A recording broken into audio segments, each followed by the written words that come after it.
Hello there. We're going to start with our phonics today. You can see who I have up here. Oh, he is definitely one of my favorite animals. I mean, they're all fantastic because they all help us when we're reading and we get stuck on a word, but there's just something about him. I think he's just so, maybe because he's so cute, but he's also just so incredibly helpful. So I've got some words behind me on the chart here, and they have something that they say at the top. It says, if you know, it helps you know. So we're going to look at a word and then we're going to see if we know it. Like even lightning fast. Yeah, we do. It's a star word. In. So if you know in, it helps you know pin. And the reason it helps you know pin is because of this guy up here, this wonderfully smart, helpful, cute little guy. Because the word in is a chunk and it's right there in the word pin. You see that?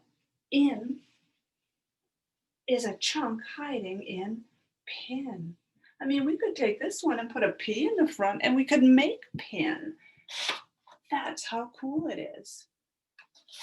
If you know and lightning fast, a star word, it helps you know. Start with that sound. And there's that chunk. And it's a chunk hiding right in that word. If you know lightning fast, at, it helps you know. We'll make the first sound, B, and then that chunk is at.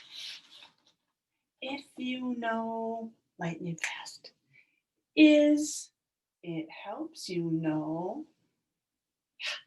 Is, his. That part or that chunk is hiding right inside of there. So it helps us to figure it out. Now, the next one, if you know to, it helps you know do. That's not so much about Chunky Monkey. That's because we know about rhyming words. To, do. It's kind of a chunk. I mean, the ooh and the ooh, they sound the same, don't they? But the chunk ooh, kind of not really a real word all by itself, unless you're thinking about a time you might say to somebody, ooh, that's really cool, or something like that, maybe. Then it could work. If you know can, lightning fast can, it helps you know. Change the first letter to an M. Man. Have you figured out the chunk that's hiding in both of those? Let me bring it closer and see if we can find it. And. And then we can start by saying the first sound, k, and we figured it out, can. And we figured it out, man. Well, you're going to have a job to do today on Seesaw that has a sheet that looks like this. It says, if you know, it helps you know, just like my chart back here. And you have star words or maybe other words that you know. Easy, at, am, it, is, and, ooh, sound that one out, ox. An ox is a very big animal. Ish. When you don't like something, you say ish.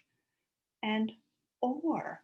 All those little chunks are star words that you know easy, or even little words that you can just figure out. What you're going to do on the other side is take that word and change it into a new word. so you can see the chunk inside the new word that you make. So that's going to be your job today on Seesaw. Next, we're going to move on over, take a look in our yellow book at what our other sound is we're working on this week. We are working on when the end of a word has two L's. This page is about when it has two L's, but sometimes the end has two S's, two F's, two Z's. Remember our cards for this?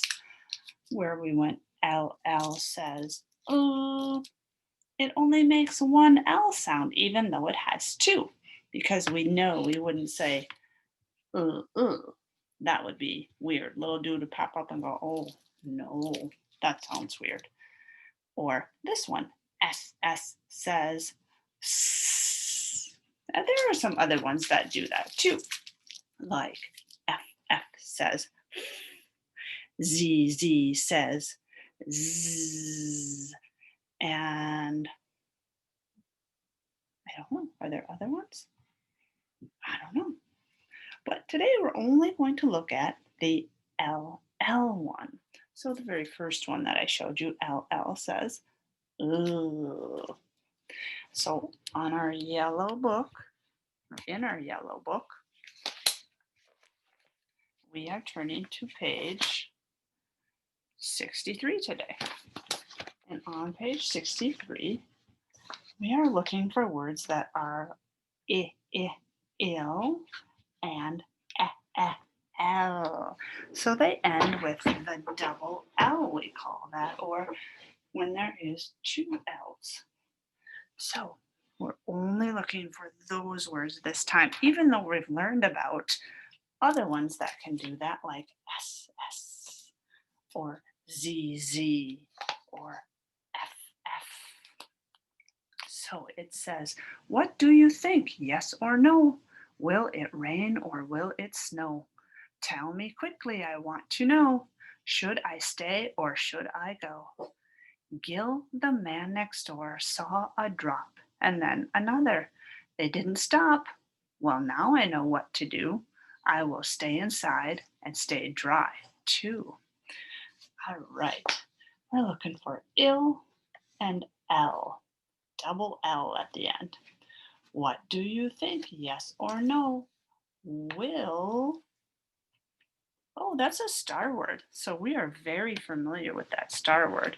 We've known for a very long time that the star word, you see Willie back there, he's trying to find his way out. Come on, all the way over here.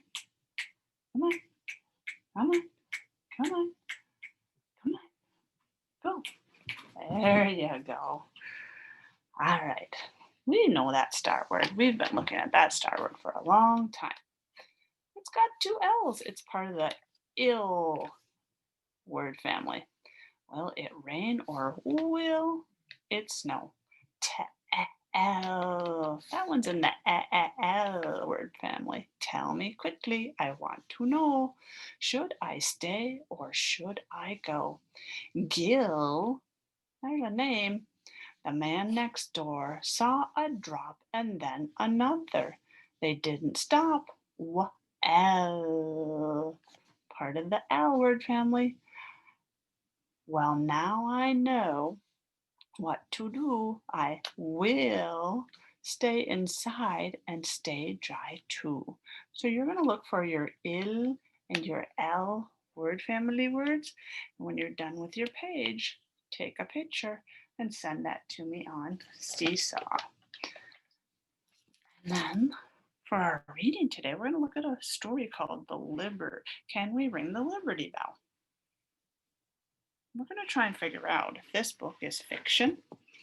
So fiction is made up, make believe, can't really happen, or is it nonfiction? Nonfiction is serious, facts, the truth, when we learn something. So let's see what we think with this book. Can We Ring the Liberty Bell by Martha Rustad. Here's a clue right away. We see a table of contents. We learned this back when we were in school about books that have a table of contents. It says chapter 1 will be about a visit to the Liberty Bell on page 4. Chapter 2, a bell to share the news, page 8. Chapter 3, a symbol of liberty, page 16. And chapter 4, ringing for freedom, page 18. A visit to the Liberty Bell. Today is a field trip day. Our teacher says we are going to see a famous American symbol. Melissa says my big brother plays the cymbals in band. Mr. Chen smiles. Not the instrument. Here, the word symbol means something that stands for something else, like a sign. The Liberty Bell hangs in Philadelphia, Pennsylvania. That's a state far from Minnesota. A copy of the Liberty Bell hangs in every U.S. state. Most states keep their bell in or near the state capitol building. Like a heart means love, said Amira. Yes, said Mr. Chen. Can anyone name a symbol of America? The flag, said Benjamin. The bald eagle, said Simon. Good thinking, our teacher said. Today we are going to see the Liberty Bell. Liberty is another word that means freedom. We ride the bus to Independence National Historic Park. Ranger Marcella meets us outside the Liberty Bell Center. Welcome, she says. I have a riddle for you. The Liberty Bell doesn't make a sound, so how can we help it ring? Shake it, asked Thomas. No, we can't shake it, answers Ranger Marcella. Then I have no idea, said Lila. Keep thinking about my riddle. I'll tell you more about the bell, our guide says. If you want to visit the Liberty Bell, you have to spit out your gum and candy. Sticky foods are not allowed near the Liberty Bell. Chapter 2, a bell to share the news. Look behind me, Ranger Marcella says. During the 1700s, that building was called the Pennsylvania State House. We learned that people in Pennsylvania's government worked in the State House. Ranger Marcella says, let's talk about communication. How do we learn the news today? We watch TV, said Ryan. Mr. Chen says, I check my phone. Listen to the radio, Sylvia said. Our guide asked, did people have phones, radios, and TVs over 200 years ago in the 1700s? No, we all say. We learned that bells rang to tell people there was news, and then people went to the State House to find out what was happening. We follow our guide into the museum inside the Liberty Bell Center. She tells us that the State House needed a new bell in 1751. Workers in England made a bell that year, Ranger Marcella says. It arrived in Pennsylvania in 1752, but it cracked the first time it was rung. It cracked right away, says Jaden. Yes, it was too brittle.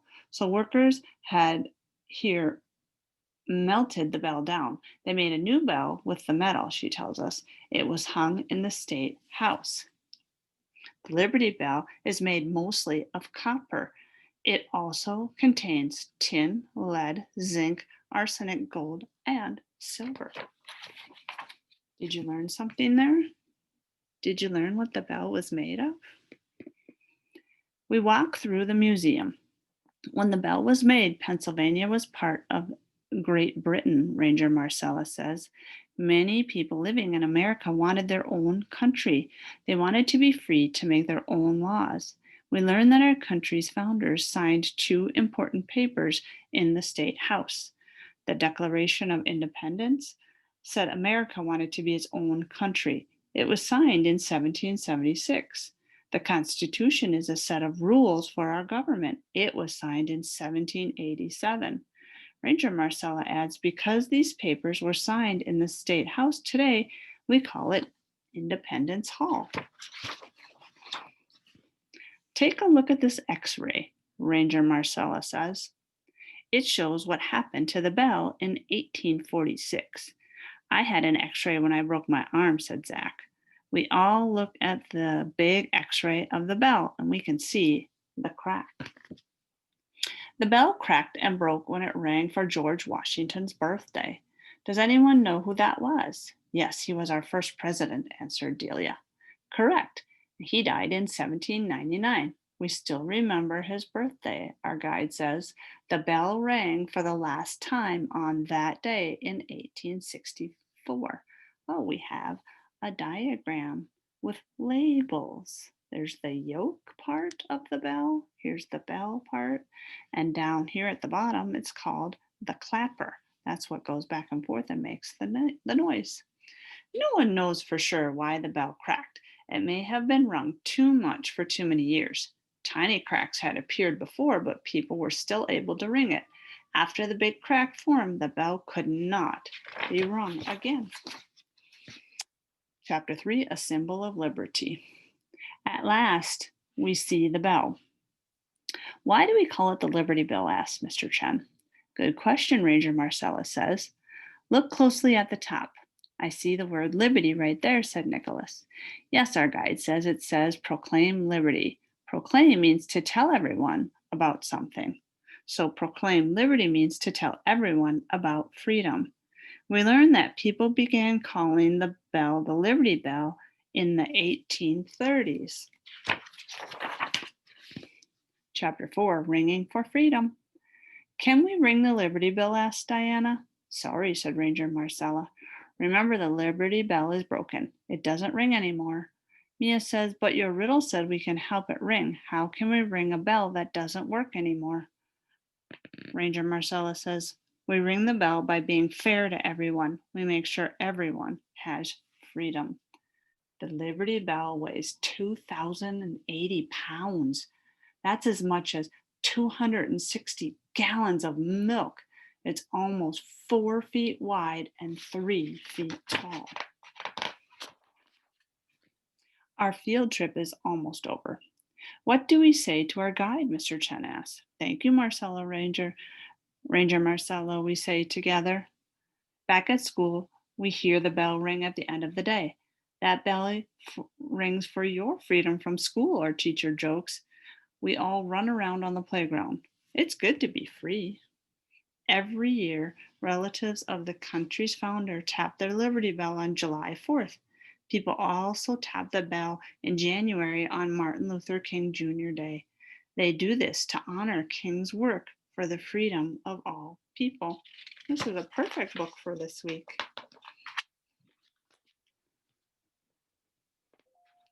And back here we have a glossary. All the words we might not know, we can just look right here. Like, what is a yolk? When I think of a yolk, I think of the middle of an egg. This is also a piece of wood from which the bell hangs, so the top part. Maybe you didn't know what symbol meant. Something that stands for something else. And then we have an index. When you want to learn about the Liberty Bell Center, page 6 and page 10. When you want to learn about the crack in the bell, page 10, 11, 14, 15. So when books have those parts and we learn a lot of facts, is that called fiction or is that called nonfiction? What do you think? Remember, fiction, make believe, silly, fantasy, can't really happen. Nonfiction, serious, the facts. We learn things.